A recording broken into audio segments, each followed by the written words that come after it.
Kan kalau kita perhatikan begitu ya, walaupun di pasar fisik begitu ya, di pasar NDF, rupiah itu sudah menembus Rp17.000 per dolar Amerika Serikat.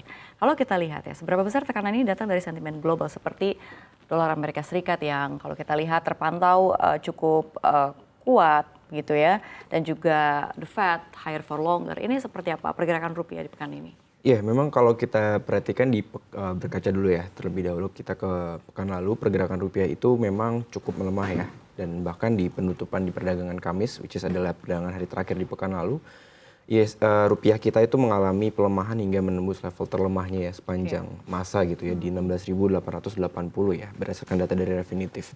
Dan kalau kita melihat sebetulnya faktor global khususnya dari dolar Amerika Serikat itu sendiri memang memainkan peranan yang cukup krusial ya bagi pelemahan nilai tukar rupiah kita di pekan lalu. Karena kalau kita lihat di pergerakan nilai tukar di beberapa negara gitu ya, emerging markets termasuk di Asia Tenggara bahkan juga di Asia seperti yen dan juga won itu memang cukup melemah juga di pekan lalu. Bahkan secara year to date pun mereka di atas 2% gitu khusus untuk won Korea. Jadi memang di sepanjang tahun ini sampai pekan lalu itu banyak mata uang yang mengalami pelemahan terhadap dolar Amerika Serikat dan termasuk rupiah. Jadi memang faktor eksternal ini memainkan peranan yang sangat besar bagi pelemahan rupiah di pekan lalu. Dan kalau kita melihat salah satu penyebabnya kan ketidakpastian terhadap kebijakan geopolitik dari Presiden Donald Trump gitu ya, yang membuat ketidakpastian global baru sehingga memunculkan ketidakpastian sehingga pelaku pasar itu cenderung untuk kembali memburu dolar Amerika Serikat ya sebagai safe haven asset gitu. Namun memang di awal pekan ini sedikit berbeda narasinya gitu ya, karena kita tahu di akhir pekan di weekend khususnya di hari Minggu dini hari kalau saya tidak salah waktu Indonesia itu Trump mengumumkan akan mengenakan tarif baru ya terhadap Eropa.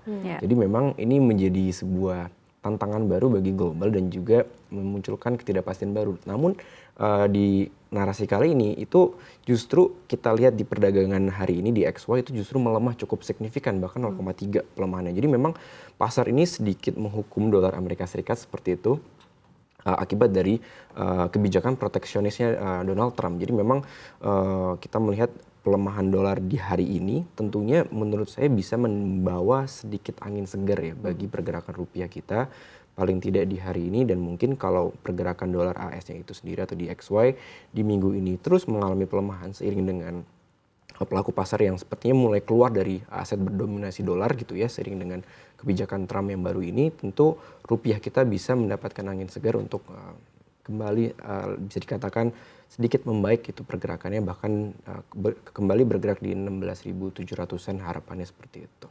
Baik Elvan, dengan berbagai faktor geopolitik yang memang masih bergejolak dan juga ketidakpastian global tadi kan memang membuat salah satunya BI tadi kita dengarkan akhirnya berproyeksi atau berpotensi untuk menahan suku bunga di level 4,75%. Ini apakah kebijakan itu cukup efektif untuk meredam pelemahan rupiah atau memang pasar justru menilai interest rate differential dengan The Fed ini masih belum cukup kompetitif?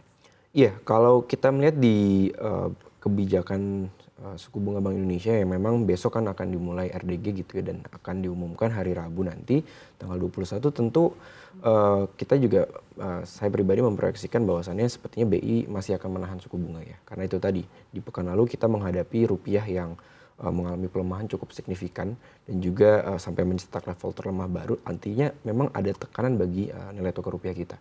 Dan kalau nantinya BI ternyata membuat kebijakan yang justru menurunkan atau memangkas suku bunga acuan ya gitu, tentu itu akan menjadi tambahan tekanan bagi rupiah ya. Jadi memang tidak sejalan dengan tujuan utama Bank Indonesia yaitu stabilitas nilai tukar gitu terutama untuk rupiah. Jadi memang dengan proyeksi tersebut, dengan kondisi realita saat ini untuk pergerakan rupiah yang memang cenderung melemah gitu ya di beberapa waktu, bahkan di sepanjang tahun 2025 ini yang memasuki pekan ketiga, itu rasa-rasanya lebih besar kemungkinannya untuk BI menahan suku bunga acuannya untuk menjaga stabilitas nilai tukar rupiah kita. Dan juga kita nantikan memang di pekan depan itu kan The Fed ya akan mengadakan FOMC, dan apabila nanti ternyata The Fed menahan atau bahkan memangkas, itu tentu akan menjadi hal yang positif ya khususnya bagi pergerakan nilai tukar rupiah kita, seiring dengan nanti akan misalkan BI, skenario nya BI di pekan ini menahan suku bunga di 4,75. Sementara the Fed di pekan depan juga menahan. Artinya spread antara suku bunga di Indonesia dan juga US itu akan terjaga gitu, akan stay gitu. Namun kalau ternyata BI berani untuk memangkas dan ternyata di pekan depan the Fed itu tetap menahan, spreadnya makin kecil. Jadi minat investor terhadap pasar keuangan Indonesia tentu akan semakin kecil seiring dengan spread yang mengecil ini ya, imbal hasil yang makin kecil, dan ya otomatis ketika spread yang makin kecil imbal hasilnya tentu mereka memilih untuk keluar gitu. Jadi memang akan ada pelemahan lanjutan bagi nilai tukar rupiah kita jika skenario seperti itu. Jadi memang intinya saya rasa secara probabilitas besar kemungkinan bahwasannya the Fed BI itu akan menahan ya suku bunga acuannya di 4,75. Oke, baik. Kalau misalkan kita lihat ya, dengan Bank Indonesia ini memproyeksikan bahwa Bank Indonesia tetap menahan BI rate di 4,75%, seberapa besar efektif ini juga menekan dari pelemahan rupiah, atau kalau misalkan kita lihat begitu ya, justru rupiah atau justru pasar menilai hal ini tuh masih terhadap suku bunga The Fed ini masih belum cukup kompetitif untuk dari sisi outflow-nya?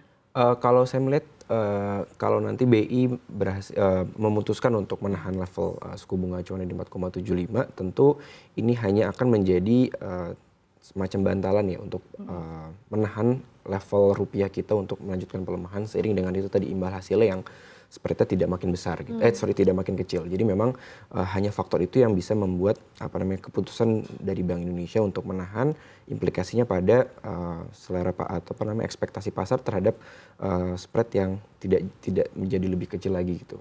Perbedaan antara Indonesia dengan US. Jadi memang dengan kondisi tersebut saya rasa kalau BI betul-betul menahan suku bunganya, tentu penguatan rupiah itu menjadi semakin besar ya probabilitasnya untuk paling tidak dipergerakan di pekan ini bahkan sampai pekan depan gitu, seiring dengan kondisi itu tadi BI yang menahan suku bunganya. Jadi memang selain faktor domestik, kita tahu juga faktor eksternal itu kan memainkan peran. Jadi memang keputusan BI itu akan menjadi ya, salah satu tambahan untuk penguatan rupiah, namun memang faktor eksternal dari penguatan di XY atau pelemahan di XY itu masih menjadi sesuatu yang cukup krusial bagi pergerakan nilai tukar rupiah kita. Baik, lantas menurut Anda sendiri, Elvan, ruang penurunan BI di sepanjang tahun ini itu berapa untuk pemangkasan suku bunga sendiri? Ya, kalau kita melihat seiring dengan kondisi ekspektasi The Fed juga yang memang di tahun ini tidak diproyeksikan cukup signifikan penurunannya, hanya 25 basis poin. Jadi mungkin ruang bagi Bank Indonesia di tahun ini ya tidak jauh dari 25 sampai 75. Jadi range 25 sampai 75 basis poin di tahun ini itu masih cukup mungkin ya, sering juga